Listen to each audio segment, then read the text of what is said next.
अनुचित। संसार की जो समस्याएं हैं, रोग व्याधि और अनेक समस्याएं, वो समस्याएं दो चीजों से ही सुधर जाती हैं, एक बुद्धि और दूसरा धन। बस संसार के सारे काम बुद्धि और धन से होते हैं। इसलिए सांसारिक कार्यों के लिए बुद्धि का उपयोग करो, बुद्धि के द्वारा उसका समाधान ढूंढो। बात बिगड़ गई है तो कैसे बनेगी उस पर विचार करो, रास्ता मिलेगा। और ये सोचे कि कोई बाबा जी मिलकर के चमत्कार कर देंगे, चुटकी बजाते सब कुछ बदल जाएगा, बोले इस भ्रम में पड़े तो तुम अज्ञान के गर्त में गिरो, घोर अज्ञान के गर्त में जाओ। संसार की बड़ी से बड़ी समस्याएं बुद्धि और धन से हल हो जाती हैं। इसलिए सांसारिक समस्याओं के लिए संत महात्माओं के पास जाकर के कहना ये उचित नहीं है। संत महात्माओं के पास जाओ तो उनसे प्रार्थना करो, हमारी बुद्धि कैसे शुद्ध हो, भगवान के चरणों में हमारा मन कैसे लगे, हम अपने इस मनुष्य जीवन को धन्य कैसे बनावें। इस प्रकार का प्रश्न जब कोई व्यक्ति करता है तो महात्मा प्रसन्न होते हैं। जो सच्चे महात्मा हैं उनको बड़ी प्रसन्नता होगी, ये सच्चा व्यक्ति मेरे पास आया। सुखदेव जी बड़े प्रसन्न हुए और राजा परीक्षित को साधुवाद दिया। बरीयाने सते प्रश्न कृतो लोकहितम नृप। राजन, तुम्हारे इस प्रश्न के उत्तर में लोकहित निहित है। तुम्हारे इस प्रश्न के उत्तर से तुम्हारा ही कल्याण नहीं होगा, अपितु लोक का भी कल्याण होगा। और ये कहते हुए सुखदेव जी उपदेश देने लगे। सुखदेव जी ने कहा कि श्रोतव्यादीनि राजेंद्र नृणाम संति सहस्रशः। राजन, सुनने के लिए तो बहुत विषय है। श्रोतव्यादीनि राजेंद्र नृणाम संति सहस्रशः। हजारों विषय है सुनने के लिए और सुनने वाले सुन रहे हैं। कोई चुटकुला सुना रहा है, कोई कहानी सुना रहा है, कोई मस्खरी कर रहा है, कोई गजल सुना रहा है, कोई कव्वाली सुना रहा है, कोई शेरो शायरी सुना रहा है, कोई फुहड़पन के गीत सुना रहा है और संसार सुन रहा है। सुनाने वाले भी हैं और सुनने वाले भी हैं। हजारों विषय सुनने के लिए और सुनाने के लिए दुनिया में है, परंतु हे राजन, जिस श्रवण से अज्ञान दूर हो जाए, जिस श्रवण से मोह नष्ट हो जाए, वह श्रवण, वह सुनना सार्थक। राजन, ये मनुष्य जीवन बड़ा दुर्लभ है। कितना दुर्लभ है? बोले अनेक जन्मों का जब पुण्य प्रकट होता है, और केवल पुण्य ही नहीं, भगवान की करुणा प्रकट होती है, तब जीव को मनुष्य जन्म मिलता है। ये मनुष्य जन्म क्यों मिला है? आपके प्रयास से मिला है। आपने भगवान को कोई एप्लीकेशन लिखा था कि हमको मनुष्य बना के भेजना, और गसवानी गांव में पैदा करना, और फलाने के घर में पैदा करना? आपको पता भी नहीं।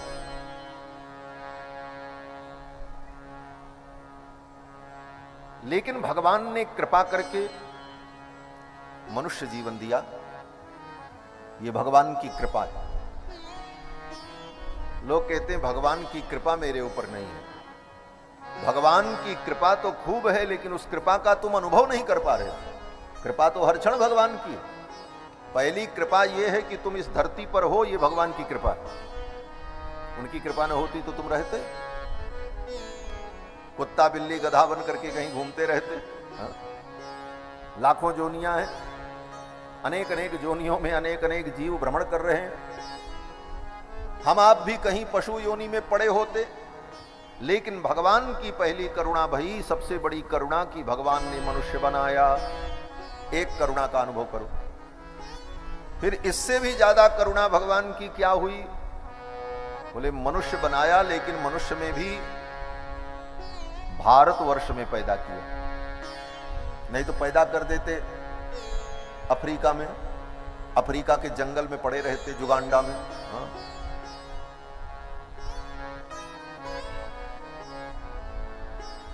भगवान क्या है, परमात्मा क्या है, कभी पता ही नहीं चलता। मनुष्य तो वो भी, लेकिन भगवान ने भारत जैसे देश में पैदा किया।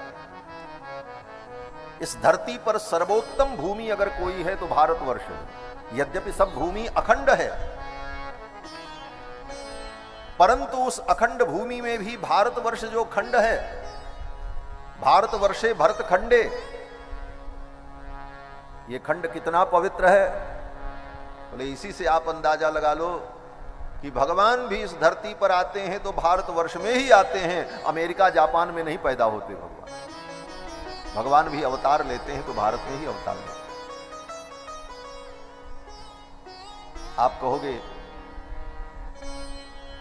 कि ये तो आपके धर्म के अनुसार भगवान यहां पैदा होते हैं, दूसरे धर्म वाले तो इस बात को नहीं मानते। सच्ची बात तो यह है कि दुनिया में दूसरा कोई धर्म ही नहीं है, धर्म तो एक है। धर्म दो होता ही नहीं, धर्म एक होता है, और धर्म के अतिरिक्त जो होता है वो अधर्म होता है। बस तीसरा विकल्प ही नहीं होता है। जो तार्किक व्यक्ति हैं वो समझ सकते हैं धर्म दो हो नहीं सकता, धर्म तो एक होता है, और धर्म के अतिरिक्त जो कुछ है वो अधर्म है। इसलिए धर्म तो केवल सनातन धर्म है, इसके अतिरिक्त दुनिया में धर्म के नाम पर जो मत और मजहब हैं वो सब अधर्म है। धर्म तो केवल सनातन धर्म। लेकिन चलो थोड़ी देर के लिए हम मान लेते हैं, दुर्जन तुष्यत न्याय न, इसको दुर्जन तुष्यत न्याय कहा जाता है। दुर्जन व्यक्ति को समझाने के लिए थोड़ी देर के लिए उसकी गलत बात को भी मान लिया जाता है। चलो ठीक है, तुम्हारी बात हम मानते हैं, लेकिन अब आगे समझो। उसको समझाने के लिए कुछ क्षण के लिए उसकी गलत बात भी मान लेते हैं। इसको कहते हैं दुर्जन तुष्यत न्याय। तो थोड़ी देर के लिए मान लेते हैं कि चलो भाई ठीक है, तुम्हारा मत भी धर्म है, लेकिन तुम्हारे मत और धर्म के अनुसार भी परमात्मा तुम्हारे देश में नहीं पैदा हुआ।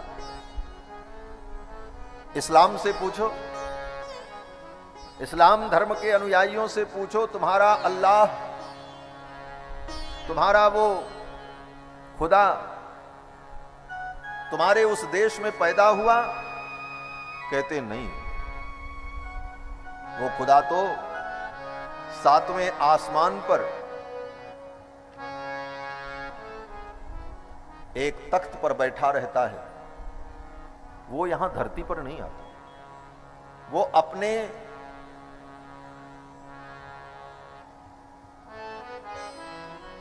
व्यक्ति को भेजता है। किसको भेजता है? बोले हमारा पैगाम लेकर के जाओ, संसार को बताओ। स्वयं नहीं आता। इस्लाम यही कहता है, अल्लाह धरती पर नहीं आते, वो अपना पैगाम भेजने के लिए जिसे भेजते हैं वो पैगंबर होते हैं। पैगंबर आते हैं लेकिन वो खुद नहीं आता। तो तुम्हारे भी भगवान नहीं आए इस धरती पर। यही स्थिति ईसाई धर्म की। ईसाई धर्म में भी यही कहा, वो गॉड, वो परमात्मा धरती पर नहीं आता, वो तो अपने पुत्र को भेजता है। किसको भेजा? बोले यीशु को भेजा, क्राइस्ट को भेजा। जाओ संसार को रास्ता दिखाओ, स्वयं नहीं आया। तो दुनिया के किसी भी मत और पंथ के अनुसार दुनिया की किसी धरती पर ईश्वर का अवतार नहीं हुआ। अगर कहीं अवतार हुआ तो इस भारतवर्ष में हुआ, और रामकृष्ण के रूप में। ये भारतवर्ष। तो इस भारतवर्ष में अवतार लेने के लिए, जन्म लेने के लिए भगवान भी लालायित रहते हैं। जयति भारत वर्ष देश यस्य पावन भूमि भागे क्रीडितुम वांछति परेश।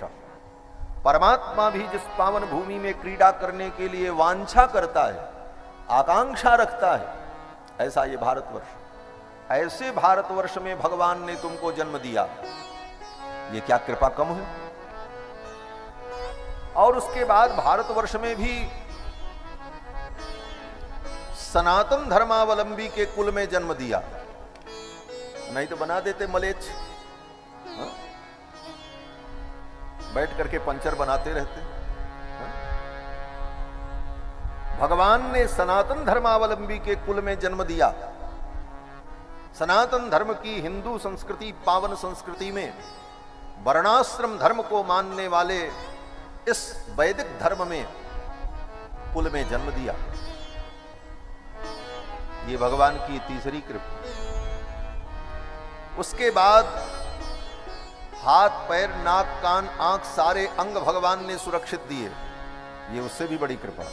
नहीं तो इस दुनिया में कितने लोग पैदा होते हैं, जन्मजात अंधे होते हैं, लंगड़े होते हैं, लूले भी होते हैं, लेकिन भगवान ने तुम्हारे एक एक अंगों को स्वस्थ बना करके भेजा। समझने के लिए बुद्धि दी, समझाने के लिए बड़े बड़े विद्वान दिए संसार में, और बड़े बड़े ग्रंथ दिए, वेद, पुराण, रामायण, गीता। और इसके बाद ऐसा सुंदर अवसर दिया, क्या ये कृपा कम है? ये भगवान की बहुत बड़ी कृपा है, दुर्लभ कृपा है। एवं संसृति चक्रस्थे भ्राम्यमाणे स्वकर्म भी जीवे दुखाकुले विष्णोः कृपा काप्युपजायते।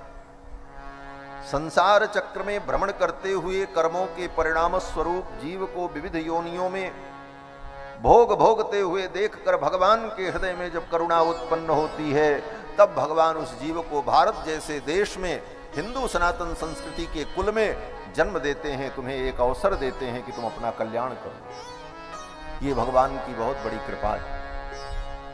इसीलिए कहा कि दुर्लभम मानुषम जन्म, ये मनुष्य जन्म बड़ा दुर्लभ है। कबहु की करि करुणा नर देहि। भगवान जब करुणा करते हैं तो ऐसा जीवन मिलता है। राजन, ऐसे जीवन को पाकर कितने लोग अपने जीवन के इस समय को कैसे बर्बाद कर रहे हैं। ये जीवन रहेगा नहीं, आज मिला है, कब खत्म हो जाए इसका ठिकाना भी नहीं। जीवन बड़ा दुर्लभ है, ये मानव जीवन, ये इसकी विशेषता है। लेकिन इसकी एक जो खामी है, वो खामी क्या है? बोले कब ये आपसे छिन जाए ये आपको पता नहीं। आज आप कथा सुन रहे हो, हम सुना रहे हैं, कल क्या होगा ना आपको पता है ना हमको पता है। दुर्लभम मानुषम जन्म तदप्यध्रुवमर्थदम, ये दुर्लभ भी है और अध्रुव है, कब खत्म हो जाए कोई ठिकाना नहीं। फिर ऐसे जीवन को पाकर हम तत्व का विचार कर लें। इसी विषय को वशिष्ठ जी ने राम जी से कहा, पद पदार्थ विशुद्ध बुद्धि। पद पदार्थ का विवेचन करके जीवन के रहस्य को हम समझ लें, और जीवन बिताने की जहां तक बात है तो लोग बिता रहे हैं। कैसे बिता रहे हैं? बोले निद्रया ह्रियते नक्तम, रात्रि सो करके बीत जा रही है। और अगर रात्रि में सो नहीं रहे हैं तो क्या कर रहे हैं?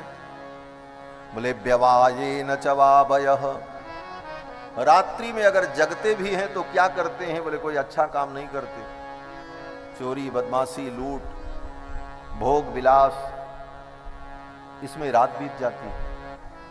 और दिन कैसे बीतता है?